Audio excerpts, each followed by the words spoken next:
Bom, galera, aqui quem fala é o Tarcísio. E já começa com uma crise de tosse. E vamos então para nossa parte 3 do leitura comentada do Unideck. Então, caso você não tenha visto a parte 1 e 2, é só acessar aí a lista de vídeos do canal. São os dois últimos vídeos ou algo parecido com isso, né? Eu tô lendo uma página por vídeo, então já li sobre o básico do jogo, aqui sobre a criação de cartas, né? Então a gente viu os três tipos de cartas que tem: carta de criatura, melhoria, evento, como cada uma funciona. Entendemos como funciona a raridade, o limite de cada um. E agora vamos ler a página de lista de habilidades, que na verdade, assim, o Thiago ele fez como uma grande página de exemplos, o tipo de carta que você pode ver, pode ter, e que na verdade é quase que um jogo pronto, né? Você pode copiar esses textos aqui e usar no seu jogo, só mudando um termo ou outro, ou um valor ou outro ali, que você tem a receita pronta aqui. Né? Então são a lista de habilidades. Essas habilidades elas estão aonde, né? Essas habilidades elas podem estar no texto da criatura. A criatura ela pode ter habilidades especiais, como por exemplo o sopro de fogo do dragão, né? Ou ela pode estar na carta de melhoria ou na carta de evento. Por exemplo, aqui o desenho Ordens do Rei, né? Ele tem um evento comum que compre duas cartas. Então, ó, vamos lá então, ó, deixa eu dar um zoom. Crie um nome para a habilidade e pegue um dos efeitos da lista abaixo. Elas estão separadas pelo custo em ponto. Então aqui tem efeitos de 1 ponto e de 2 pontos. Só como exemplo, porque tem efeitos de mais, né? Por exemplo, a gente viu que uma carta que é uma carta rara, por exemplo, ela pode ter efeitos de até 7 pontos. E ultra rara, aliás, né? Uma carta rara, 4 pontos. E uma coisa interessante aqui é como começa, né? Cria um nome para habilidade. Na verdade, essa criação do nome, ela é muito importante para criar a aura do jogo. Por exemplo, vou pegar aqui uma carta do Yu-Gi-Oh, né? Tava aqui arrumando minha coleção de Yu-Gi-Oh! E tem essa carta aqui que ela é o Ninja de Armadura, né? Outra carta aqui,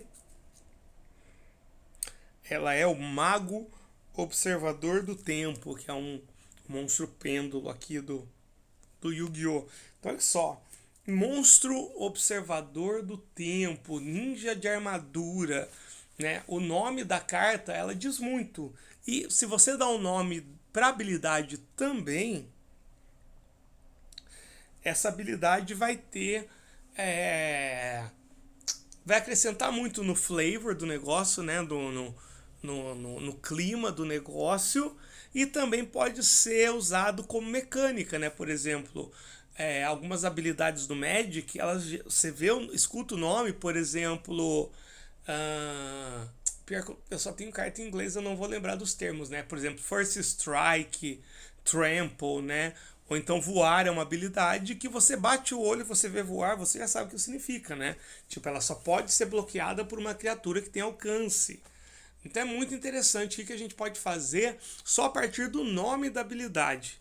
Mas vamos lá nos efeitos, efeitos de 1 ponto. Então aqui cada pontinho é como se fosse o efeito de uma carta. Olha só os exemplos. Enquanto estiver na mesa, compre uma carta a mais no seu turno. Geralmente você compra uma, você pode comprar duas. Enquanto estiver na mesa, baixe uma criatura a mais na mesa. Então essas duas elas funcionariam como cartas permanentes, né? Eu já não, pro meu jogo, né? Eu já não deixaria essas cartas permanentes. Por exemplo, todo turno comprar uma carta a mais, ou enquanto estiver na mesa, baixar uma criatura a mais, principalmente essa segunda aqui. Eu acho que ela é muito poderosa, assim, né? Pode ter uma carta assim, mas eu evitaria. Mas isso vai dependendo do nível de poder que você quer que o teu jogo tenha, né? Então é muito interessante ter essas cartas também. A criatura alvo do seu ataque não poderá agir no próximo turno, muito interessante. Quando atacar, a criatura alvo causará um dano a menos no seu próximo ataque. Então você pode. A criatura alvo, ou seja, uma criatura adversária, por exemplo, no próximo ataque ela diminui o dano. Se ela só causa 1 de dano, ela causa 0 de dano. Em vez de atacar, descarte sua mão com 5 cartas novas, bem interessante. Em vez de atacar, reembaralhe as cartas do descarte com seu deck, bem legal, né? Quando atacar o oponente, deve revelar a sua mão, a mão do oponente no caso, né? Quando esta carta entra em jogo, você pode ver quais as próximas 3 cartas do seu baralho, né, no seu deck, né? Seria no Magic, isso seria o Visão, né? Eu esqueci o nome. Auscultar, tem vários nomes na verdade, né? Sacrifique essa carta e cause 3 de dano direto no jogador oponente, muito interessante. Se não atacar nessa rodada, na próxima rodada o ataque dessa criatura causará o dano de dobro, muito legal. No início do seu turno, escolha outra criatura, ela terá ponto de ataque +1 no seu próximo ataque. Interessante. Tem mais aqui, de nível 1, né, de 1 ponto. Quando destruída, essa carta retorna para a mão, né, isso é muito legal, isso tem muito no Yu-Gi-Oh! Enquanto essa carta estiver em jogo, o seu limite de mão é de 10 cartas. Essa carta é muito poderosa. Você não precisa descartar, né? Se ultrapassou o limite de 5. Sempre que causar dano, recupera 1 ponto de vida, né? Essa daí tem uma também, Link Blood Link, né? No Magic. Bem interessante. Essa criatura pode atacar assim que entrar em jogo. No início do seu turno, escolha outra criatura, ela recupera um PV, bacana. Se uma criatura sua é atacada, você pode alocar o dano nessa criatura, né? Ela chama o dano, muito legal. Então aqui você tem, cada um desses é uma carta. Por exemplo, você não gostou, você pode simplesmente mudar, por exemplo, essa daqui, ó, que eu acho que é muito overpower. Enquanto essa carta estiver em jogo, seu limite de mão é de 10 cartas. 10 eu acho muito pro tipo de jogo que eu tô fazendo. Mas 7 cartas é legal, então só mudo 10 de 7 e tem a carta pronta aqui. O efeito, né? Agora vamos ver os efeitos de 2 pontos. Eles são mais poderosos, logicamente. Em vez de atacar, traga uma criatura do descarte para sua mão. Se o seu alvo tiver uma melhoria, essa melhoria é destruída. Muito bom. Quando atacar, cause 1 dano em todas as outras criaturas do oponente. Né, que é tipo aquele sopro do dragão lá, né? Sopro de fogo. Em vez de atacar, pegue uma carta aleatória da mão do oponente e coloque na sua mão. Né? Essa daqui é muito legal porque como é um jogo que ele vai ser feito por você, né? Não tem aquele problema de misturar carta e tudo mais, né? Muito interessante. Depois que atacar, a criatura alvo fica... Só que, aí é que eu tô falando, né?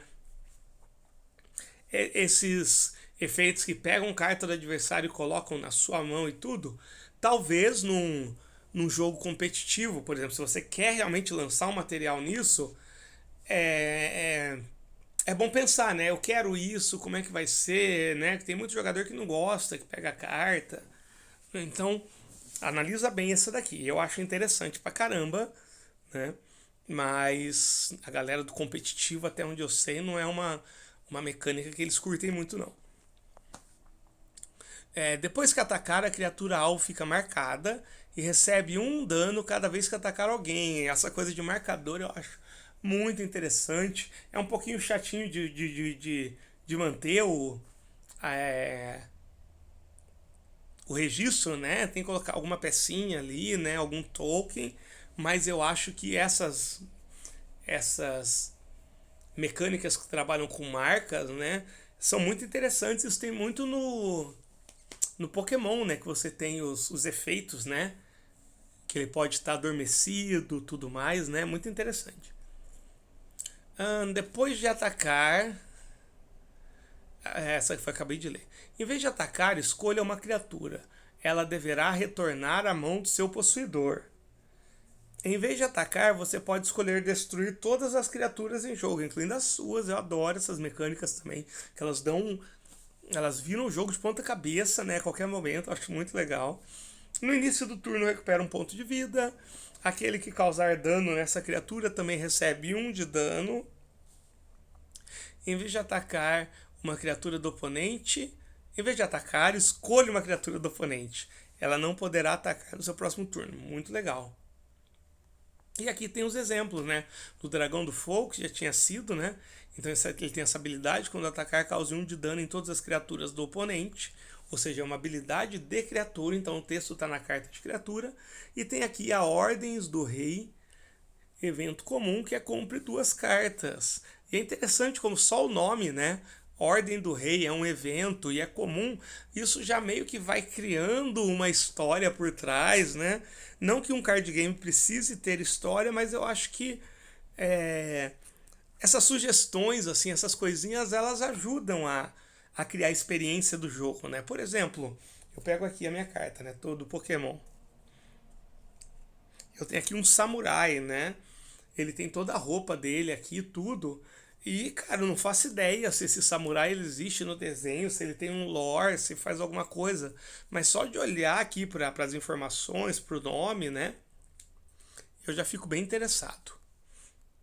Bom, galera, é isso então. Vamos ver se não faltou nada. Essa foi a página 3, tá? Estamos avançando, estamos quase chegando na metade aí da leitura. Então amanhã eu pretendo lançar mais 2 páginas, as páginas 4 e 5 até o fim de semana, com certeza eu termino essa série aqui no canal. Um abraço, a gente se vê.